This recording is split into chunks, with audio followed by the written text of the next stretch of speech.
Please join me in welcoming Alexander Horwath and Regina Schlagnitweit.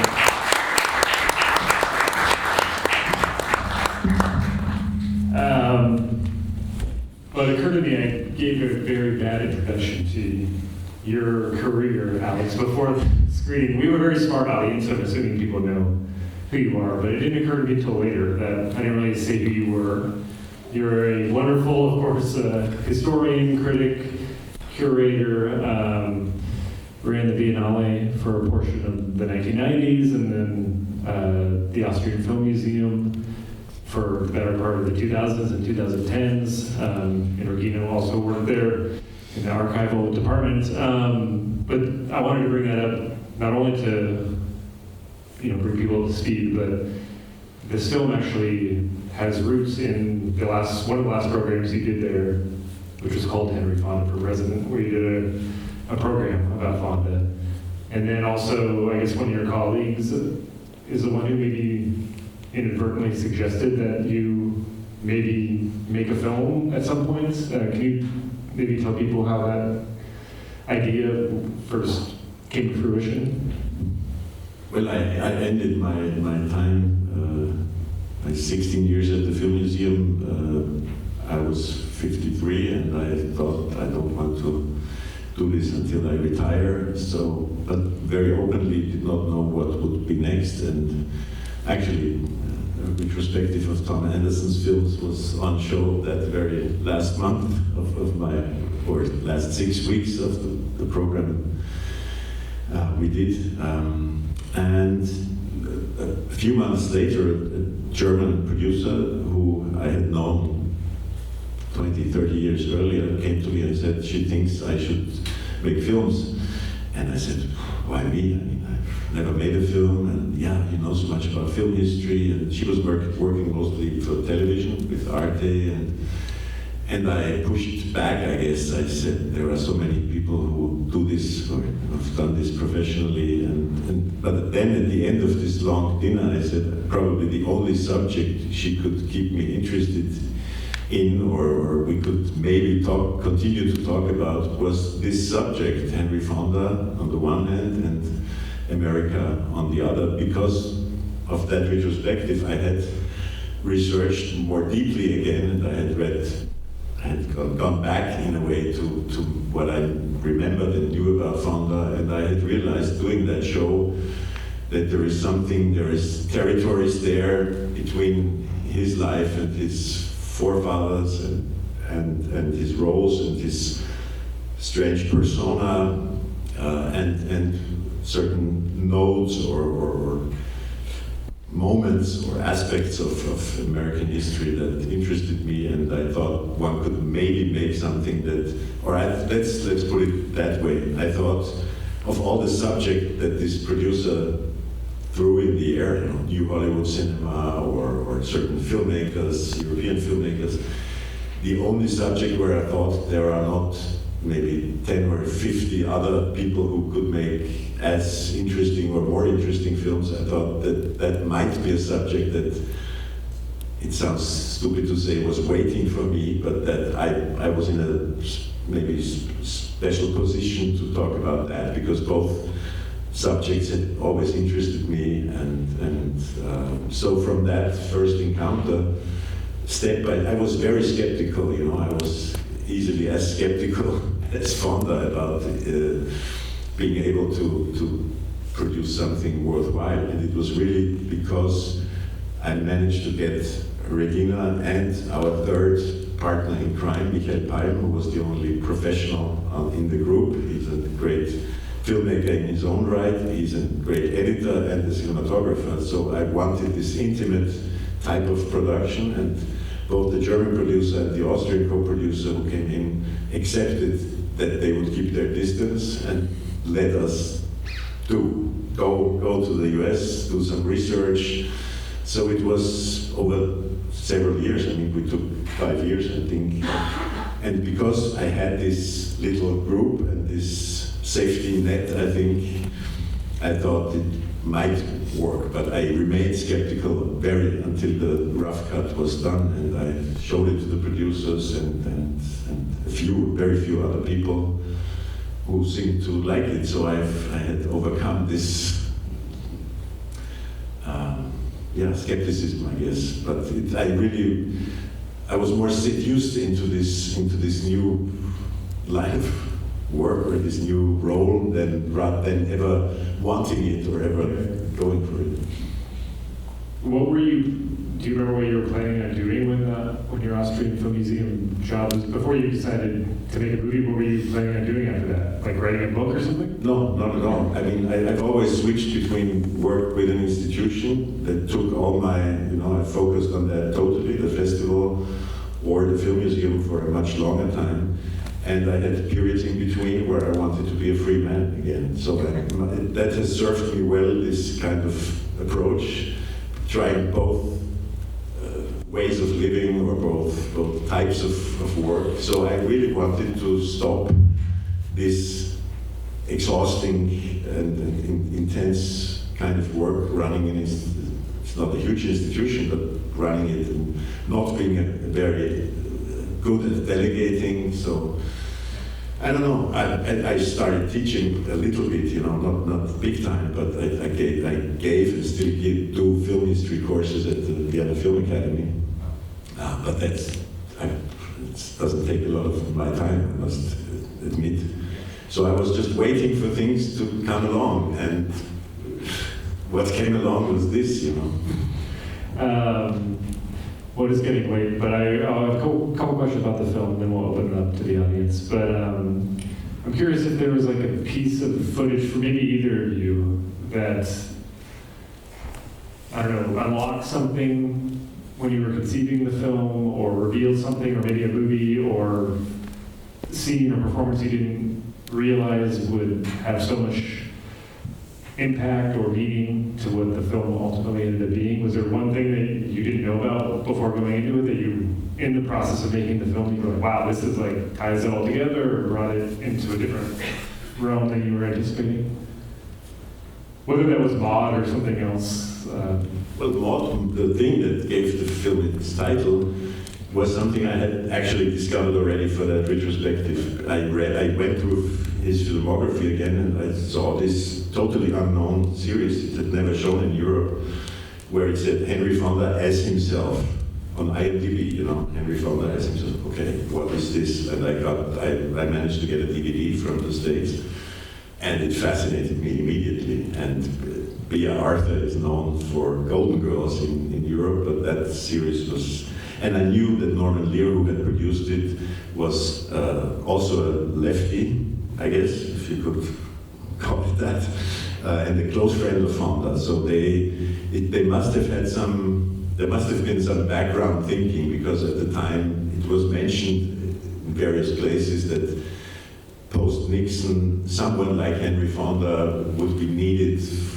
And since Fonda would never have stepped into that role, as he clearly explains, I think they made a little joke out of it, or they attempted to put these rumors or these kinds of talk at rest, and at the same time also strengthening that idea by it. So it's a strange, ambivalent way of saying not me, but still putting himself in that position of being able to say no. So anyway, we showed that episode, and I knew it would, from the start, from the beginning of work on the film, that would play an essential part. But several things struck me that as significant that I had not thought. Maybe The Wrong Man is a good example. The Wrong Man is a film I always very much liked, and it's among the lesser known at least in our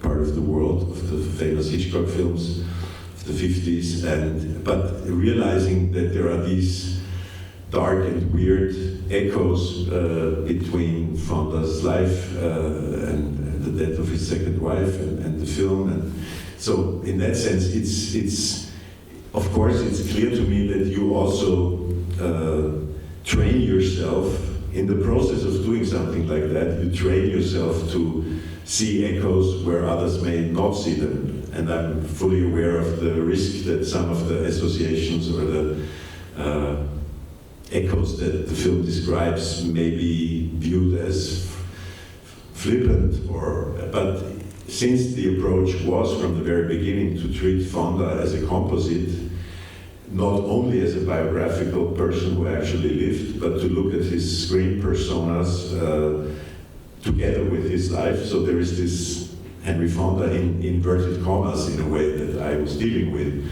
So that approach led me to these kinds of bringing things together and seeing things in his films that had these ghostly echoes. And the same, the film that appears at the very end of the film, My Name is Nobody, it was a film I had seen as an 18-year-old, and I had not originally planned to look into that film again until a friend of mine, a film theorist, said, who knew I was working on this, he said, have you ever watched My Name is Nobody? And I said, yeah, I did, but I didn't think it would come into the core and of the films I would deal with. And he said, well, look at it again, I think there are some interesting ideas. And I watched it again, and I was completely shocked by not having thought of that film, because it deals with so many aspects, celebrity, anonymity aspect, and the way Sergio Leone is the hidden author of that film. It has a different director, Tonino Valeri, but Leone was always on the set and actually directing part of the film himself. It was his way also of talking about Fonda, not only of this legendary fictional character, but also about Fonda. So that showed me a totally new layer or side of that film, and then to see at the end when he's officially dead in the narrative of the film, but has become a nobody again, and he sits there writing this letter to the other nobody, or to me, I thought, communicating weirdly with me, that there is this Mississippi boat going by where it says president on that boat is named. I thought this is like, I don't know the right word, but it felt like a message from beyond, almost. So I often felt gratified, or I often thought that my way of this risky or this strange way of looking at the subject returned this investment of mine, or this trust I had in the material or in these constellations, was constantly returned by the material, and Regina kept finding archival materials that reinforced those. So I don't know. So what you're asking, I haven't really answered your question, but it happened regularly. I would say that when you go into that rabbit hole, if that's the right word, or into that world, things start speaking to you in ways that you would not have thought before. It borders on paranoia. You know, there is the danger if you start associating everything with everything, you become a paranoiac. So I hoped to be aware of that danger and of testing all these ideas and these echoes if there was something substantial in them. And not just to be jokey or flippant about it, but it happened all the time. That was rewarded. This interest was rewarded by the material. Regina, can you tell us a little bit about your role? I know you have like a broader title as artistic collaborator, advisor. I know you obviously worked on the archival sequences and I guess securing the rights, I'm assuming, for a lot of this stuff. And then also, I know you organized, charted, oversaw the road trip aspects of this. Can you just tell people some of these details about how you were involved, I guess? I didn't secure the rights. This was left to the production companies, so I'm glad I didn't have to deal with that. But we worked on a fair use basis mostly. With the film clips you see, this was done on a fair use site. You cite something, Zitatrecht is in Germany, in Austria. this was not my job. So I worked for 16 years at the program department at the Austrian Film Museum, so I was called a travel pig by some, because I knew where to find very rare materials. I had lots of experience with archives internationally, and yeah, so I hounded these things down. And I was basically a sparring partner for Alex. We live together, so we wake up in the morning and talk about films till we go to sleep. So that's our life. Since more than 30 years. So, and then the project was there, and I started to take on other jobs, like organizing the shoots in America. We did it on a very low profile basis. And the beauty of the project was that it was just 3 people, all from the same generation, born in 64, 66, Michael is a little bit younger, and we just were friends and had lots of freedom. The producers left us alone, there was no pressure, and it was a playground also, there was a certain playfulness. I was also the driver, so Alex has a brother. I mean, Regina never says the things that, I mean, the way you spoke to some of the people who gave us access to an Air Force base, for instance, Horwath Air Force Base in Omaha. How do 3 little Austrian people come, how do you shoot there, what do you do? And Regina had a way of, before we went there, of talking to people and telling them why we want to do this, because of fail-safe, and this guy, Ryan Hansen, who was the public relations officer at the Horwath Air Force Base, was very kind on our first trip and showed us around. And when we came back to do the main shoot in 2021, he said, well, Regina, you first have to go to the official Air Force movie liaison in Los Angeles and write to them and secure permission to shoot at the Air Force Base. And Regina did, and they told her and us, I'm sorry, dear lady, we usually deal with Tom Cruise on Top Gun Maverick. That's what our movie liaison is for. And we went back to this guy, Ryan Hansen, and he told Regina, well, come anyway. So we bonded over Manchester United, because there was this guy off of Air Force Base who was a huge soccer fan and watched all Manchester United games. And so we befriended him, and he just said, just come under the radar. That's how we often worked, just not really ask the high official. And he's the guy in the red-orange jacket who Michael, with his camera, walked behind him, and he led us down this 6-minute walk deep into the earth to come to that shabby ex-control room, which was the place in the fiction of Failsafe. And I definitely wanted to see that, because you still had cables hanging around. It looks like nothing, but for me, for us, those were major locations in a way. And it was through these personal relationships that this guy, Ryan, just said, oh, let's come along. Same thing with other locations. So I think you're I don't know the English word for it, but you're putting your talents to arrange and to organize and to realize certain things not enough under the limelight. Also the music, the Charles Ives piece at the end is all Regina's doing. Her background is in music, so when we thought about, because there is no outside music in the film, but we did want to have some significant, because I liked the way to end the film with Fonda's, he still doesn't like himself because he thinks he has no good answers to anything. Now the fact that Charles Ives' piece is called The Unanswered Question is really only a second thought. We didn't put it in because of the title of that piece, but because Regina played it constantly, and we switched between Coltrane and anonymous folk stuff she had introduced me to Charles Ives 35 years ago, And it was really your insistence that made this, which I'm so happy about, that the film ends with this piece of music. So I'm sorry for speaking for you, but it's important to name these things.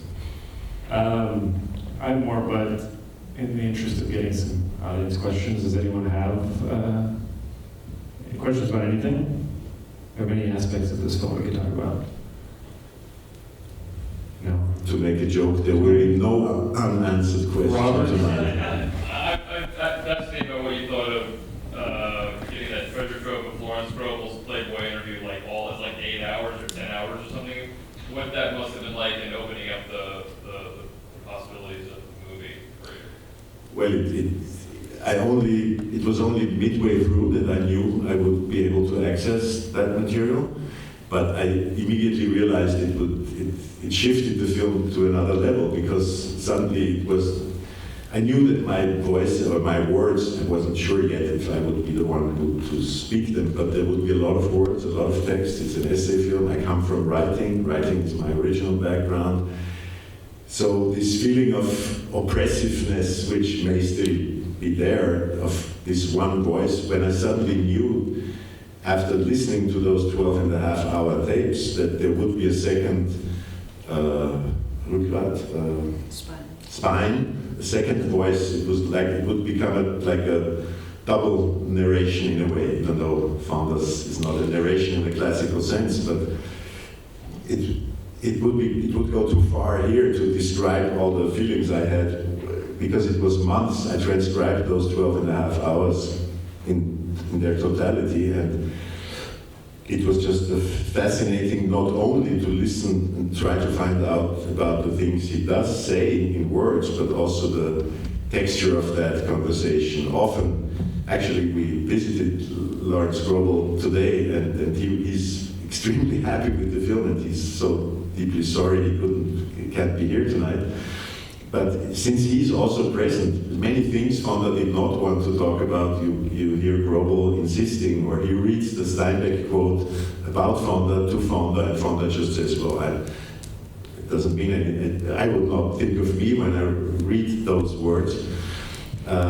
So that, I don't know, it's not so much. I knew from having read the version that appeared in Playboy in 1981 that there was enough great stuff in it, but of course he had to leave out, Grobel had to leave out many other things, and just to understand what the topics are that Fonda likes to talk about for an hour, and what are the topics that he tries to, for instance, I mean, Fritz Lang, he's aware that You Only Live Once is among his best films. He hated Fritz Lang because Fritz Lang did not give any leeway to the actor, and that's done with in 5 minutes. The whole Fritz Lang aspect, he made 2 films with Lang, and Grobel tries to get out more of Fonda about Lang, but it's just a few minutes. And also Preston Sturges, who he loved. You don't get much more on Sturges either. But then, when he starts asking about Fonda's years in the Navy, he goes on for 70 minutes describing every minute detail of the job he had on those ships in the Pacific, trying to catch or to discover torpedoes coming from the Japanese.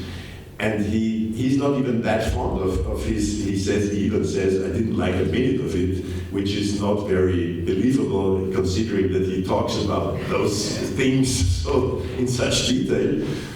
And the same goes for his organic farming, his fruit, his beehives. That's the things he really goes into extreme detail, and you almost can hear Grobel without him saying it, but you can almost hear him saying, that's all fine, Mr. Fonda, but actually I want to know more about Fritz Lang or Barbara Stanwyck or whatever. So to evaluate or to weigh, to get an idea of that man, who I never met, of course, in person, to understand something about this character and the directness with which he addresses political issues and how he talks about this whole thing with Nixon goes on for much longer. Fonda was friends with Melvyn Douglas and Helen Gahagan Douglas, and he started hating Nixon right away in the 50s when Nixon not yet a famous politician, played his awful games with Helmut Hagen Douglas.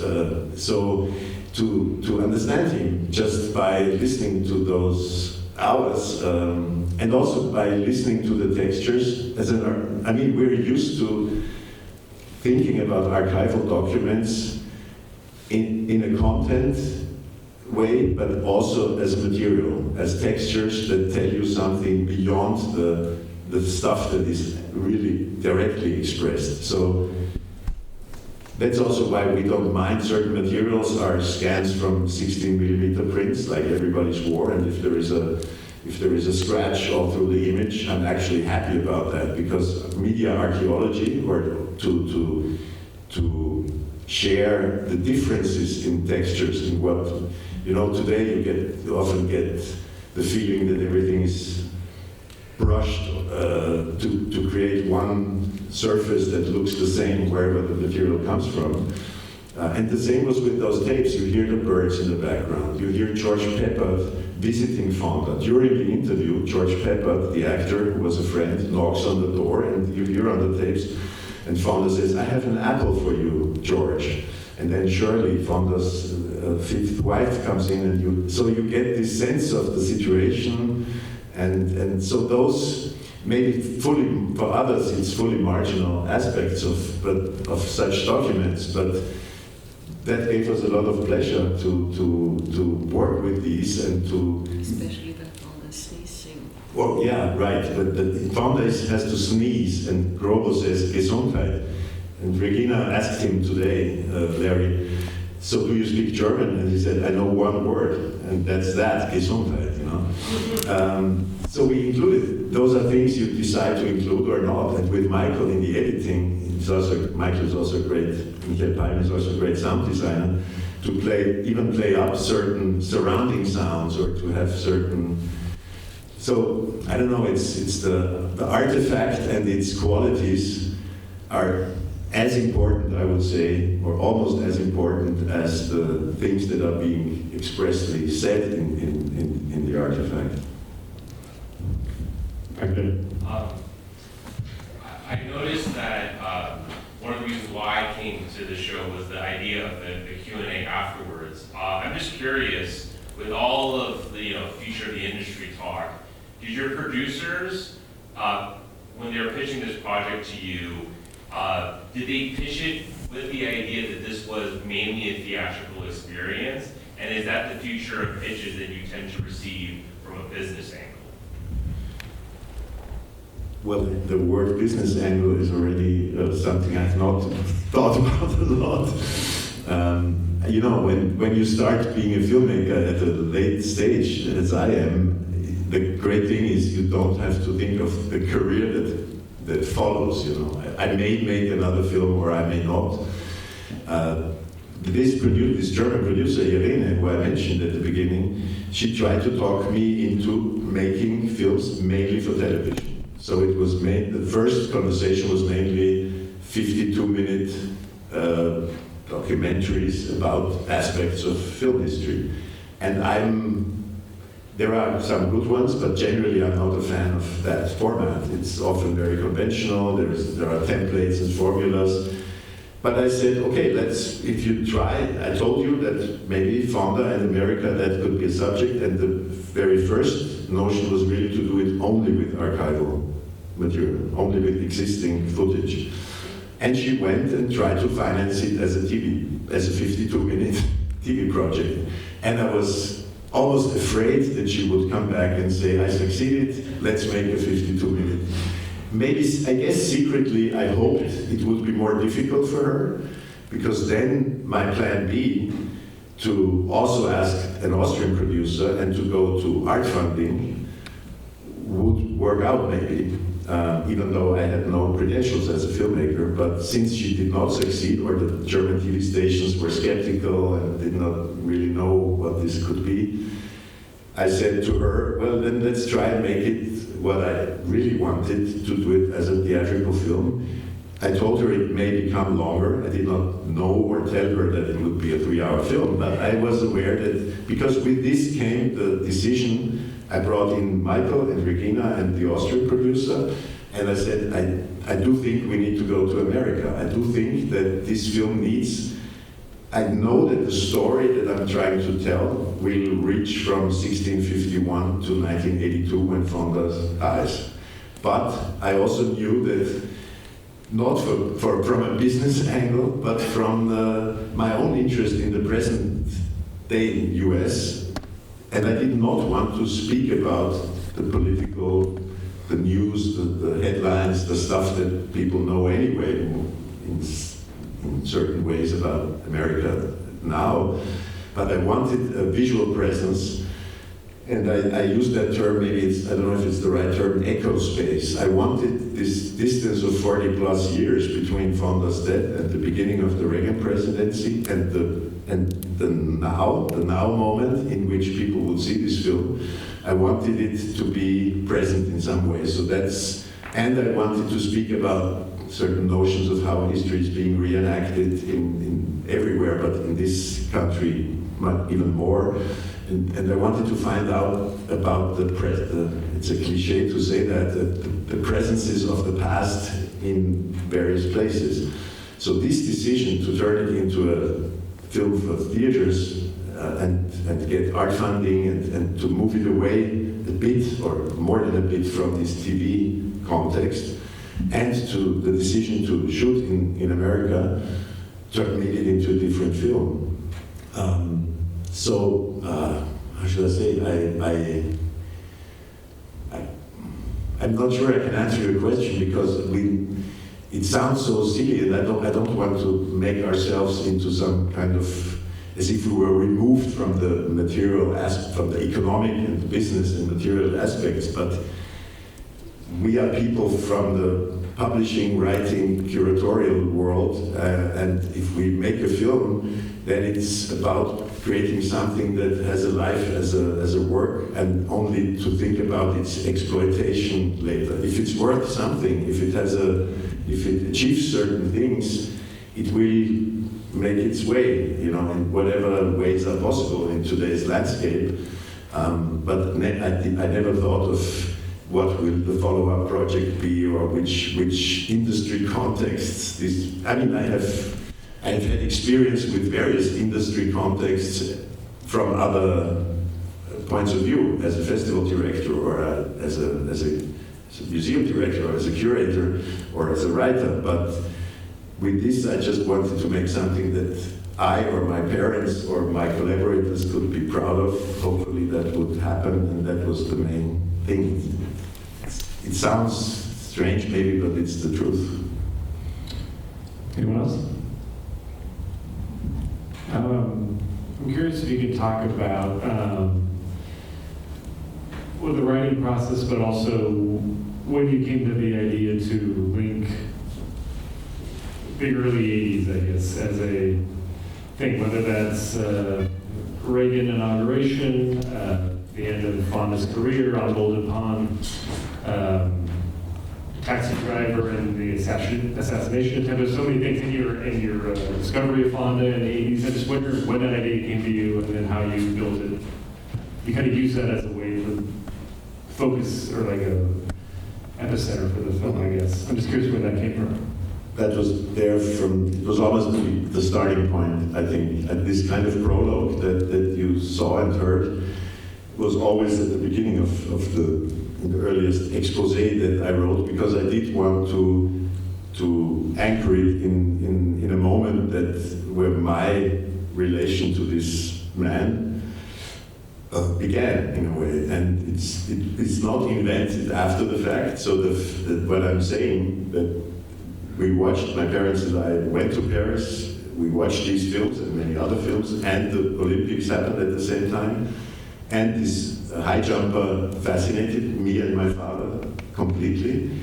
What is an afterthought, of course, from now is that there is a similarity for me in the way this athlete deals with his unexpected success. The way he plays it, you could say, but it's not an act. The way he shies away from the limelight almost. So that I did this when rewatching those scenes on the internet, trying to find images from that high jump in 1980 that I remembered so well. And what's also true is that that the announcement that Reagan would be the Republican candidate for the election in 1980, in the fall of 1980, was already on my family's and my mind then, and there was a lot of skepticism in Germany and Austria about this new president. So this confluence of things and the fact that Fonda did, I was aware that it was very soon after this Paris trip, I was aware that Fonda was shooting this film with his daughter, finally, something that they would do together. So it's out of journals and of diaries and of memories. The taxi driver thing was not so obvious, even though I had followed the whole Hinckley-Reagan thing, and I had already I had seen Taxi Driver by then, I think, by 1981, I guess. I'm not even sure if that's true, but I saw it around that time. But for the film, I had this, it was really the hairdo, you know, it was really this wandering, because I read a great book by the US historian Richard Slotkin. It's called A Gunfighter Nation. It's the third of his very thick books about American history, where a serious academic historian writes about US history or American history through the lens of popular culture, by looking at captivity tales, time novels, plays, and in the third book, Gunfighter Nation, which deals with the 20th century, the cinema and westerns are the core element of his, in popular culture, of his attempt to describe US history in the 20th century. And what I was struck by is when he writes about the Vietnam War, that still in so many ways reference, the US military was making still so much reference to the Indian Wars, you know, that certain terms, certain names come up on planes, on names of certain strategic maneuvers. So the way Slotkin explained to me, reading his book, how the popular history of the 19th century has its second or third life in the late 20th century. With that background, the Mohawk of Travis Bickle, in the later part of the film, when he decides to become an assassin, after he does this famous "you talking to me" thing, then he gets this haircut. So I thought, with Slotkin in mind, okay, here's a way in which the Revolutionary War and the Indian Wars and this, that's why I say it's like a zombie, you know, the return of the repressed, you could say. It returns in a Vietnam veteran, in a fictional Vietnam veteran who decides to become a political assassin and he decides to be famous through that. And then watching Drums Along the Mohawk and seeing the Mohawk as depicted in Ford's film with practically the same, what we call the Mohawk, you know, in our language, in German language, it's called an Irokese, an Iroquois for some reason, but it refers to the same thing. And of course, that's not the only connection, but having the 1981 Academy Awards where De Niro wins as Best Actor for Raging Bull, and at the same time, another side aspect is that Robert Redford gets the Best Director award for Ordinary People, and not Scorsese for Raging Bull, but that's a different story. And Fonda in the same show receiving a Lifetime Achievement Award. And that show had to be postponed for 24 hours because Reagan had been, there was an attempt at assassinating Reagan by a guy who was obsessed with Taxi Driver. It sort of, so many things came together that relatively early I knew that I wanted Leo Hurwitz's Strange Victory that's apart from Easy Rider, which has a more direct Fonda relation, even though it's not a Henry Fonda film. the only two non-Fonda films that I felt should play a role are so different, but I knew early on that I wanted Taxi Driver and Strange Victory to play this role, because Fonda was never really in danger of ending up on McCarthy's blacklist, even though he had these friends and associations. But he got lucky also by being on Broadway for practically the whole period. He didn't make movies during that time. And I wanted to give and I'm sure, I mean, there are many reasons for that, but the show that Tom and Noel Birch did in Vienna in 2000 called Blacklisted brought me back also to not only the fiction, the Hollywood filmmakers, but also the documentaries like Hurwitz. So I wanted to name at least filmmakers who were really, whose career was really almost stopped, practically stopped by this historical moment. And since it deals with the aftermath of the Second World War, and with this strange feeling that even though the US was one of the winners of that war, there was among many people this feeling of this unfulfilled, strange feeling that Fonda so wonderfully expresses in Preminger's Daisy Canyon. So in my head, Daisy Canyon, one of the lesser-known Preminger films and one of the lesser-known Fonda films, was always very near Strange Victory. So I wanted to tell that post-war story also through a non-Fonda film from the left, from the Marxist left. And so anyway, that's one way of answering your question, I guess. We can do one more if anyone has a question. If not, since he's here, maybe we'll ask, can you talk about the influences on the film? Obviously, Los Angeles Plays itself is, I think, a clear influence, but I know Jean-Pierre Gorin is also an influence. Can you just talk about the form of the film, the idea to make an essay film, and yeah, that idea? In the most general sense, I would say that the essay film, even though I add that now and then in interviews now, because Regina and I, we see so many essayistic films coming from film students, and it's almost become a fallback option for art students.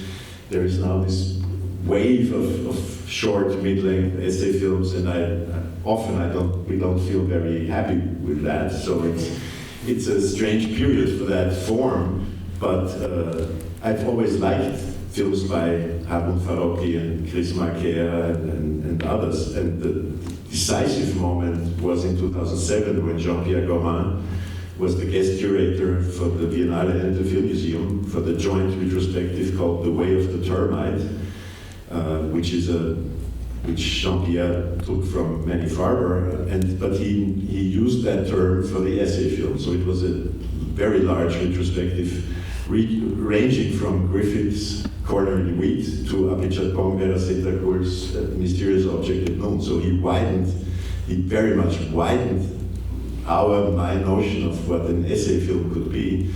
So meeting Jean-Pierre and seeing as many films as I could, Regina found all the films that Jean-Pierre had dreamed up in his concept.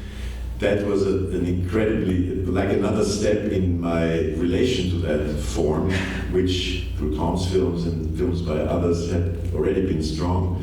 So I would say that it was always clear that should I make that step towards filmmaking, the only form in which I could express myself seriously was not narrative stage filmmaking or experimental filmmaking. I have too little hands-on experience with the medium. So the essay film was clearly the field.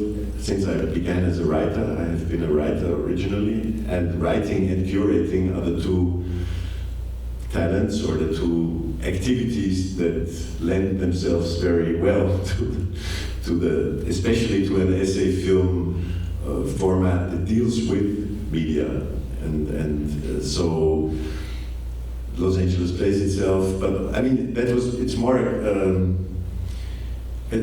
What I like to say is always that since the film deals with one major and to me important tradition of American cinema, the classical Hollywood cinema, I liked the fact, and we, all three of us loved the fact that we could also draw attention a little bit, or to draw inspiration from the other equally great tradition of American filmmaking, which I associate with people like Tom or James Benning or John Gianvito and others.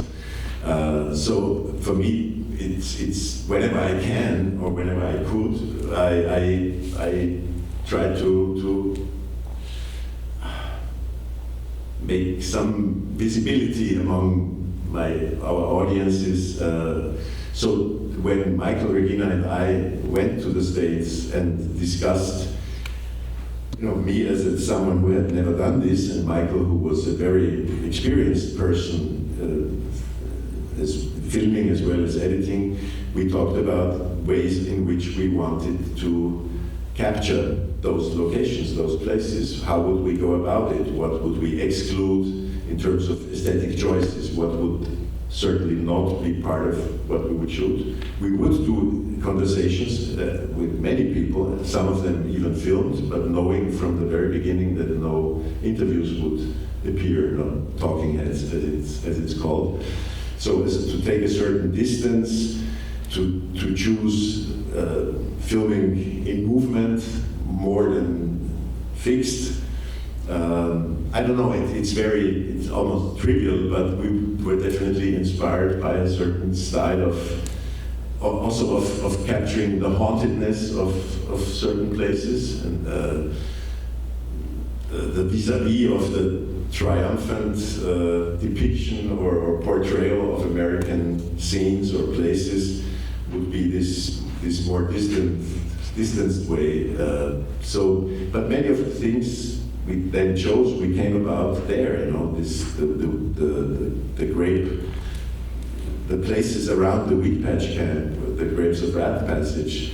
Because Regina said she was also the driver, that one of the great things was Michael trained Regina to drive as slowly as possible, because certain ways of filming like that, it's not clear to someone who has no experience in that. It will not look nice if you go too fast. So you need to, and Regina had to keep at 10 to 12 miles per hour, and getting really scared that the traffic behind us would push too hard. And then near the wheat patch camp, it was suddenly the other way around, and we saw the way the geography or the geometry of that area around Bakersfield almost turned the three of us immediately into, let's go as fast as possible and make something like an Austrian experimental film by just looking into these roads, this shutter effect that this had. And at the time, I already knew somehow that the Martin Luther King passage, where the words "the Grapes of Wrath" appear, I had that in my mind when we did those. When Regina suddenly had to drive, 80 miles per hour.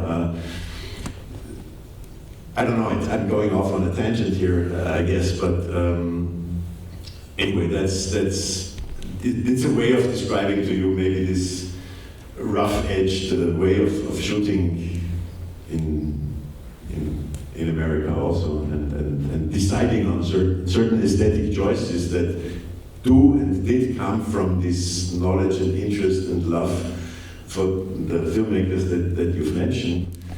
It has to prove itself on the ground. That's what I'm maybe trying to say. You come to a work like this with no experience in that exact profession, and you are inspired by certain things, but then you hit the material reality of those places, New Salem and Albany and Fort Apache and so on, and Air Force Base or Times Square.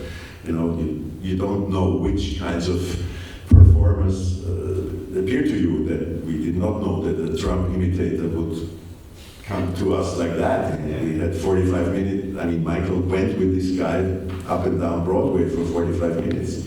He offered himself to us, and we discussed for quite a bit if we should include it or not. But you have to decide then on the spot, and turns those inspirations and those original notions, it's turned into something else. And then on the editing table, you have a third moment to find out what do you actually use of that. Tom? Yeah. This is maybe a trivial question, but it's something that occurred to me watching it, thinking about it, of all the films that you didn't talk about, the one the exclusion that I found most notable was the Spanish Civil War film that he made. I assume you thought about but you decided you couldn't. Question was about the Spanish Civil War film that Fonda made that was not used in the William Dieterle's Blockade. If you had seen the 5.5 hour rough cut, you would have seen the passage. I had a very strange idea because, it's a film. This is not necessarily the reason why I would exclude the film, because I don't find the film fully convincing, and that it is a film I don't find fully convincing, but that's not enough reason not to include it. I guess I did not find a way to. I had 6 or 7 scenes from that film in my transcript from maybe 60 or 70 Fonda films. I made transcripts of scenes that express something that is important to Fonda and to me, and that was one of them. The beginning, and then we had what I asked Michael to do. One of the playful things, like the James Baldwin quote, or we tried a bit to not be too purist in the film and to try out certain things. And Blockade was one example where I tried out you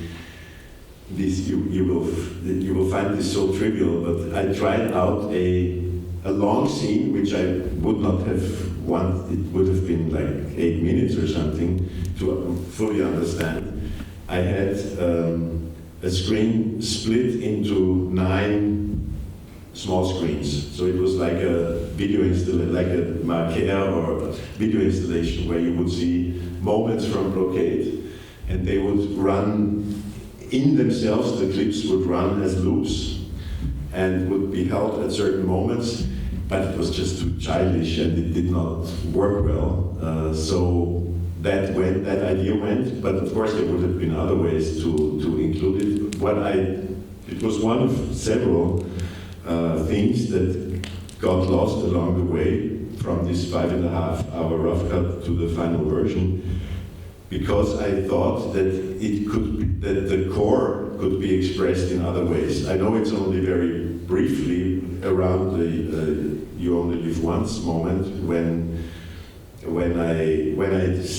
film says, or I say, that Fonda supported anti-fascist causes, and that long before the US government or Hollywood became part of the war effort, that film, of course, importantly, was an anti-fascist film in '38, which was the people who made these works were later called premature anti-fascists. So it was like you were an officially okay anti-fascist if you started with this ideology, with this kind of thinking in 1941, I guess. But the people who made anti-fascist films before were later in the McCarthy era were called premature anti-fascists. So in a way, I compressed it into that moment, saying that I could have also talked about, I think Fonda was part of the demonstrations that happened, or he was associated with the groups that demonstrated against Mussolini's son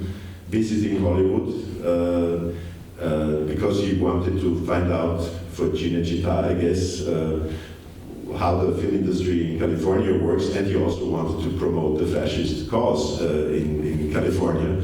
And there were some certain you know this better than I do, I guess, Tom, but there was a certain small contingent of film industry people who demonstrated against that. So